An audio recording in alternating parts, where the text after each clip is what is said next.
There's another campaign in America, and this was formed in 2009, and it was ostensibly to deal with the other side of the equation, which is government spending. And this is the Tea Party group. So the headline reads, Tea Party disputes take toll on convention. So later this week, there's a Tea Party Nation meeting in Nashville. And now this is the motto of the Tea Party Nation. Here's from their website. Tea Party Nation, or TPN, is a user-driven group of like-minded people who desire our God-given individual freedoms, which were written out by the Founding Fathers. We believe in limited government, free speech, the Second Amendment, our military, secure borders, and our country.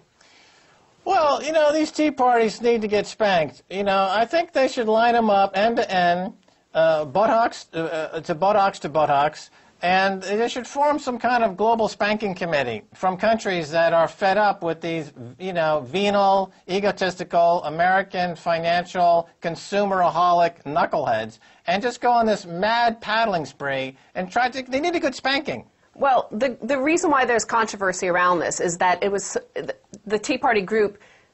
Many of the members think that they're part of a grassroots organization, and some people think they've joined a grassroots organization. But apparently, according to the founders of Tea Party Nation, they're actually a for-profit situation, and they're charging $549 plus a $9.95 handling fee for this event, and they're paying Sarah Palin $100,000 to speak at the event.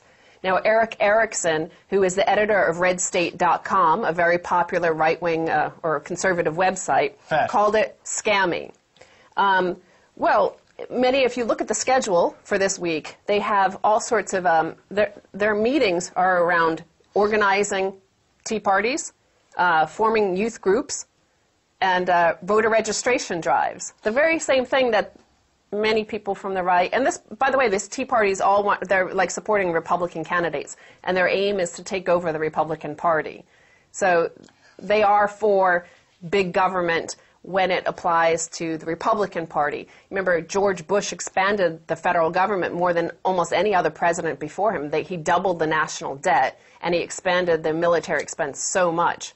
And yet they're for that. You know, Sarah Palin should be on Home Shopping Network. You know, she should be selling those little bracelet and trinkets and doing those types of things. And the idea of their grassroots effort in the United States attached to some successful political movement is absurd, because anything that's really grassroots in America is immediately consigned as a threat using anti-terror laws. In other words, anything free speech is a threat using anti-terror laws. Anything that's actually instrumental in promoting egalitarianism or democracy is attacked with anti-terror laws. So you're not going to find any grassroots movement in America anymore. Even the Olympics, which was that bastion of amateurism, has now gone pro.